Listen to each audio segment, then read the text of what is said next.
traverse le temps et qui glisse entre les intempéries, c'est bien le Père Noël. Si vous passez par la rue du Chaudron, vous ne pouvez pas les manquer.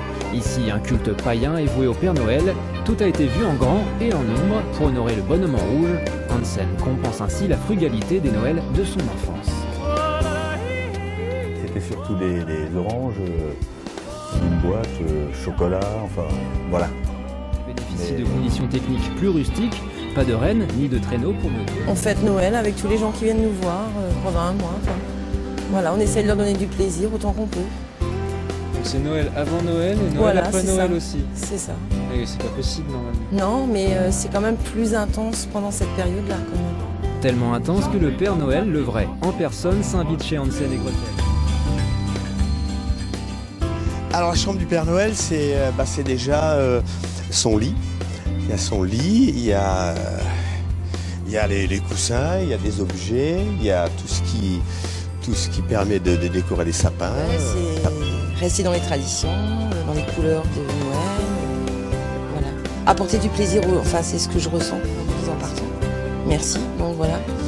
Moi par exemple, Noël chez moi, étant jeune, j'ai aucun souvenir de Noël moi, donc forcément on se rattrape un peu maintenant, Isabelle et moi, donc...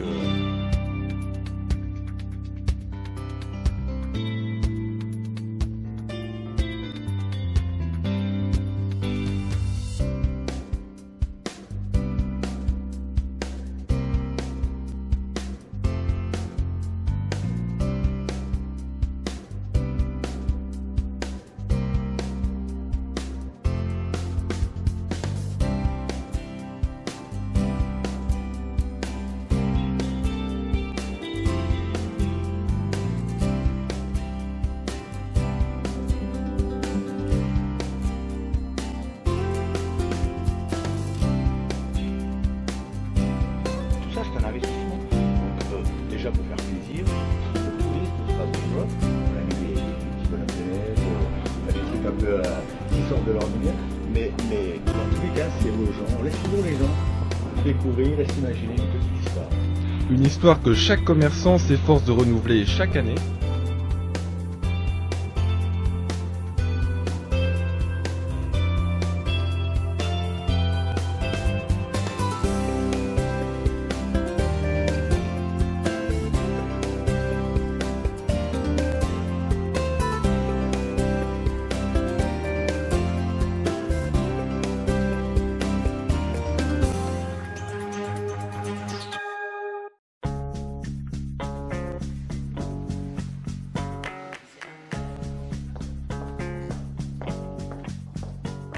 Notre route 67 aujourd'hui sur le chemin de l'artisanat. Nous sommes ici en plein cœur du Carré d'Or, au pied de la cathédrale à Strasbourg, pour vous raconter l'histoire d'un magasin Hansen et Gretel qui a décidé de créer sa propre marque de vaisselle et de poterie fabriquée à Soufflenheim, le Made in Alsace en quelque sorte. C'est beau ce qu'on a. C'est beau, hein, oui, vous avez envie de tout acheter, c'est ça? Bon, Isabelle ferme la porte, nous avons 2 clientes pour la journée.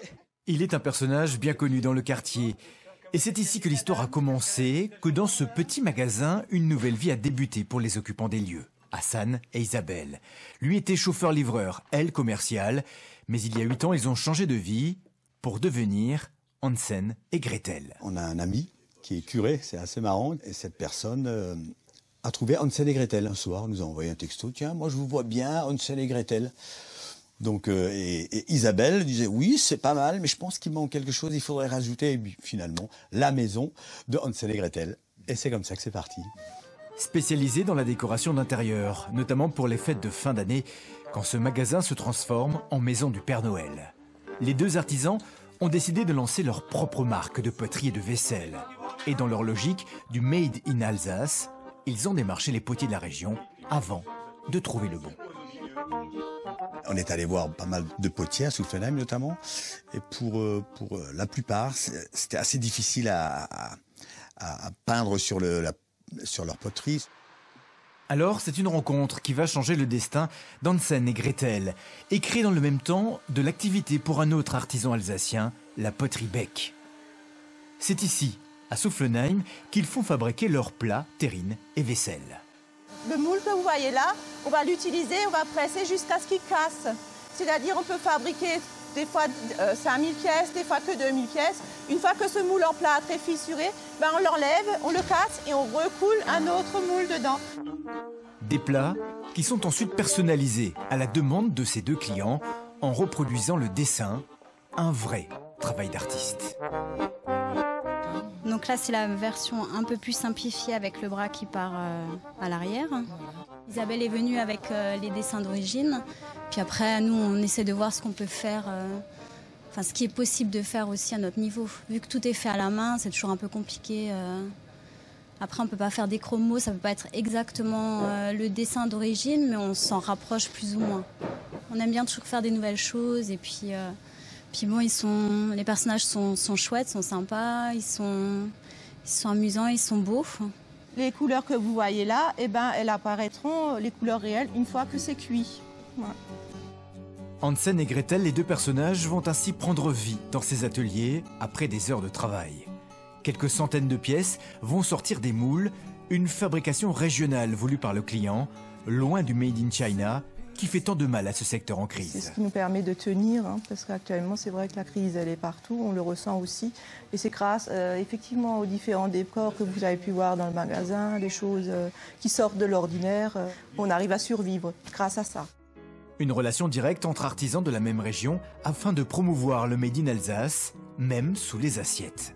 Au premier étage du magasin, les nappes sont ainsi entièrement faites à la main. Chaque jour, dans son petit atelier, Isabelle en coud une quinzaine. En fait, au départ, je vendais des nappes fabriquées ailleurs. Et je me demandais toujours comment ça allait être quand la dame elle allait rentrer chez elle et elle allait laver sa nappe. Comment elle allait, enfin, si c'était vraiment de la bonne qualité. Et je trouve que c'est une fierté de vendre un produit fait en Alsace, en fait. Je veux dire, quand j'ai une cliente, je suis fière de lui montrer qu'il y a une étiquette où il y a marqué 100% fait en Alsace.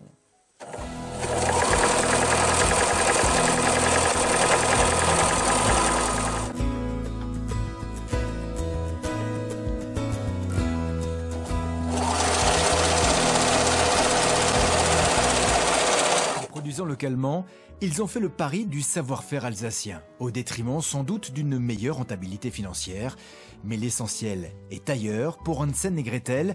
Ils veulent avant tout que leur nouvelle vie professionnelle devienne en quelque sorte un joli conte.